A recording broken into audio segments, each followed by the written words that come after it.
बेटी के ब्याह की चिंता तो आपने सुनी होगी कि बेटी के ब्याह की चिंता होती है पिता को, बेटी बड़ी हो गई, ब्याह करना। बेटे के ब्याह की उतनी चिंता पिता को नहीं होती। और बेटा अगर योग्य है, सुंदर है, तब तो कोई चिंता नहीं होती, जिसको गर्ज होगी वो आएगा। लेकिन दशरथ जी महाराज को ऐसे योग्य पुत्रों को पा करके भी चिंता हुई कि इनका ब्याह कैसे होगा। महर्षि वाल्मीकि कहते हैं कि अथ राजा दशरथस्तेषां दारक्रियां प्रति चिंतयामास धर्मात्मा सोपाध्यायः स बान्धवाः। तेषां दारक्रियां प्रति, अपने उन पुत्रों के विवाह के प्रति चिंता हुई। और थोड़ी चिंता नहीं हुई महाराज। जब थोड़ी चिंता होती है तो वो चिंता व्यक्ति के हृदय तक रहती है, वो स्वयं चिंतित होता है। जब वो चिंता बढ़ जाती है तो वो किसी अपने अंतरंग व्यक्ति से शेयर करता है, अपने अंतरंग व्यक्ति को भी बताता, देखो हम चिंतित हैं, हमको इस बात की चिंता है। और वो चिंता जब और कठिन हो जाती है तो और लोगों को भी बताता है। और जब वो चिंता अत्यंत प्रबल हो जाती है तो उस चिंता को फिर वो सार्वजनिक कर देता है। दशरथ जी को इतनी चिंता हुई कि वो चिंता केवल अपने तक और महारानियों तक और गुरुदेव तक ही नहीं रही। इतनी चिंता हुई कि राम जी के ब्याह को लेकर के अयोध्या का दरबार बुलाया गया स्पेशल रूप से। जैसे संसद में किसी विषय पर विचार करने के लिए विशेष सत्र बुलाया जाता है, उसी प्रकार दशरथ जी ने विशेष सत्र बुलाया। सभी मंत्री लोग बैठे, आचार्य लोग बैठे, सभासद लोग बैठे, और सभा के मध्य में दशरथ जी ने इस विषय को रखा, चिंतयामास धर्मात्मा सोपाध्यायः स बान्धवाः। अपने बंधु बांधव के बीच में, मंत्रियों के मध्य में इस चिंता के विषय को रखा कि हमारी चिंता है हमारे बेटों का ब्याह कैसे। और चिंता इस कारण से भी थी कि ये इतने सुयोग्य हैं कि इनकी योग्यता के अनुकूल, इनके वय के अनुकूल, इनके सौंदर्य के अनुकूल अगर इनको भार्या प्राप्त नहीं हुई तो इनका गृहस्थ जीवन सुखमय नहीं हुआ। गृहस्थ जीवन तो वो रथ है जिस रथ के दो पहिए हैं, एक पति एक पत्नी, और दोनों पहिया समान हो, दोनों चक्के समान हो, तब गृहस्थ रूपी रथ चलता। एक पहिया लगा दो ट्रैक्टर वाला और एक लगा दो स्कूटी वाला, रथ क्या चलेगा? दोनों पहिया समान हो तभी गृहस्थ रूपी रथ चलता है। और इसी समानता का विचार करने के लिए हमारी सनातन परंपरा में विवाह का ये विधान है। कुल पर विचार करो, गोत्र पर विचार करो, वर्ण पर विचार करो, गुण पर विचार करो, और इन सब विषयों पर विचार करने के बाद उन दोनों के विचार और दोनों की मानसिकता भी मिले, इसके लिए कुंडली इत्यादि के आधार पर गुणों का विचार किया जाता है। इतने गुण मिल गए, इतने गुण बन गए, बोले तब विवाह ठीक। ये सब विचार इसीलिए किया जाता है। अगर ये सब विचार न करके ऐसे ही ब्याह कर दे तो परिणाम तो आप जानते ही हो क्या होता है। आजकल तो बहुत हो रहा है। 6 महीने बीतते बीतते न्यायालय का दरवाजा खटखटाना पड़ता है। कितनी घटनाएं होती हैं। एक महात्मा कहते थे, महाराज ऐसे मनमाने विवाह में क्या होता है?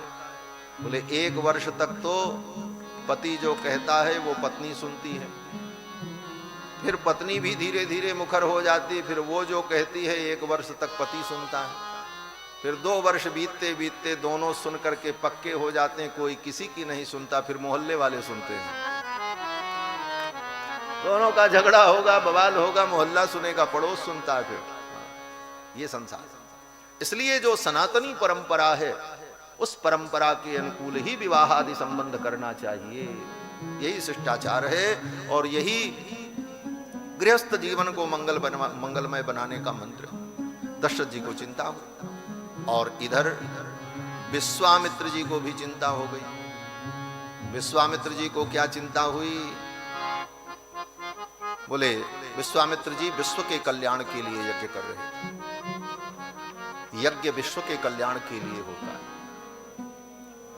बोले अपने कल्याण के लिए नहीं।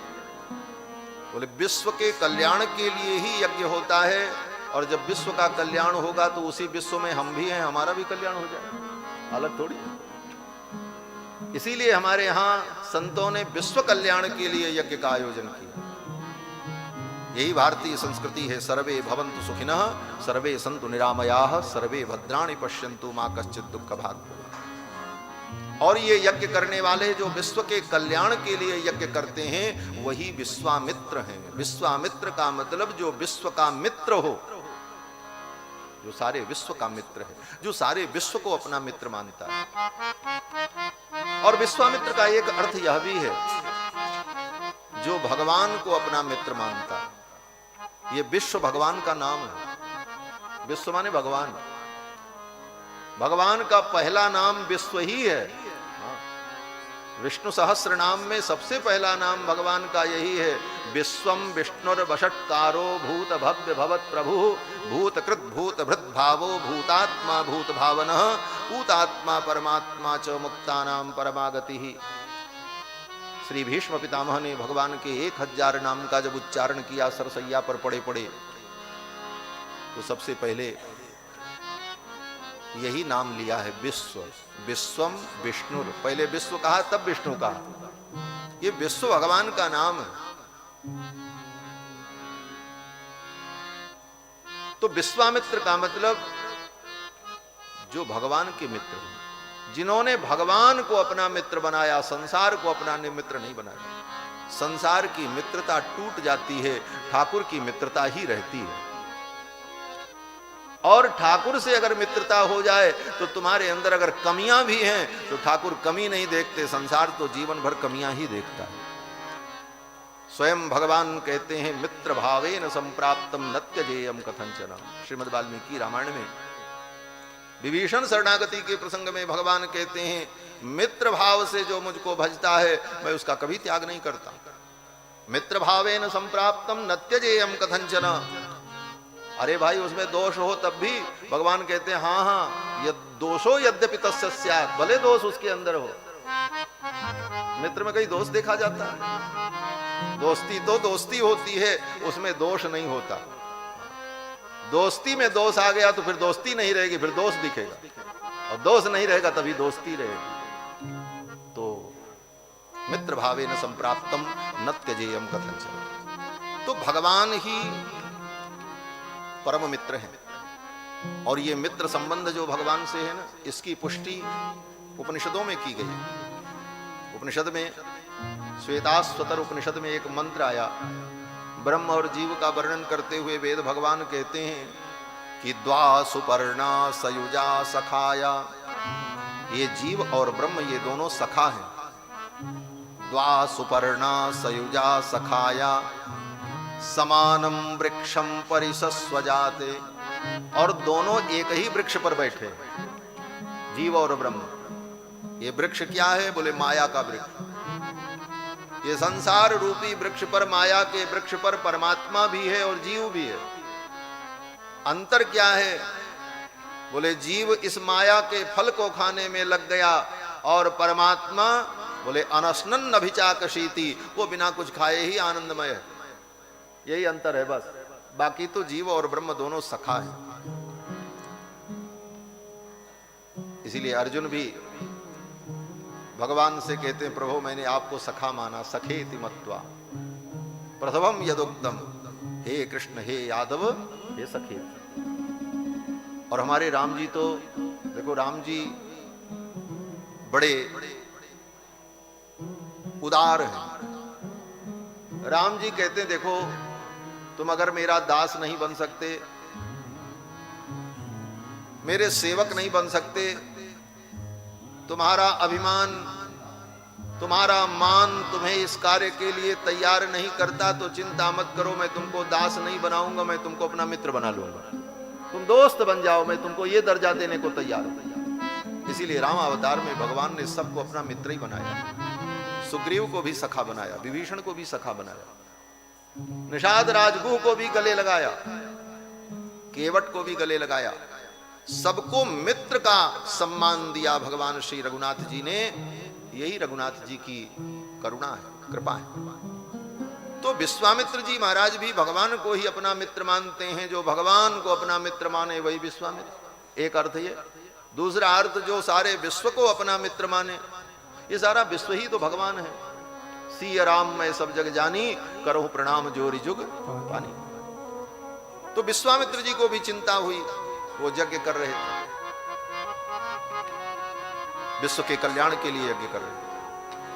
हमारे महाराज श्री भी यज्ञ कर रहे हैं, 51 कुंड का यज्ञ चल रहा था, और दोनों तरफ यज्ञ चल रहा है, दाहिने तरफ भी बाएं तरफ भी।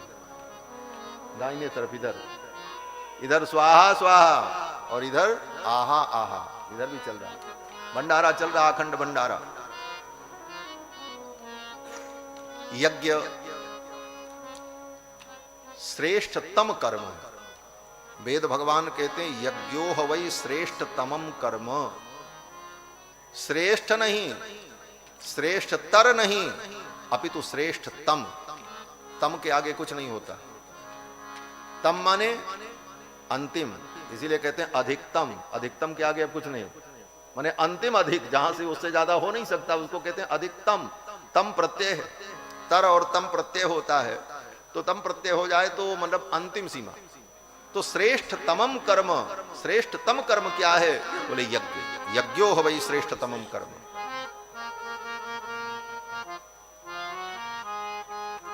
और सच पूछो तो संपूर्ण सृष्टि ही यज्ञ है। कहां यज्ञ नहीं हो रहा है? ये कथा भी यज्ञ है। श्रोता के कान रूपी कुंड में वक्ता के मुख रूपी श्रुआ के द्वारा भगवान की कथा की आहुति पड़ती है, इसका नाम ज्ञान यज्ञ है। ये ज्ञान यज्ञ है। ज्ञान यज्ञ स्मृतो बुधई, भागवत में कहते हैं।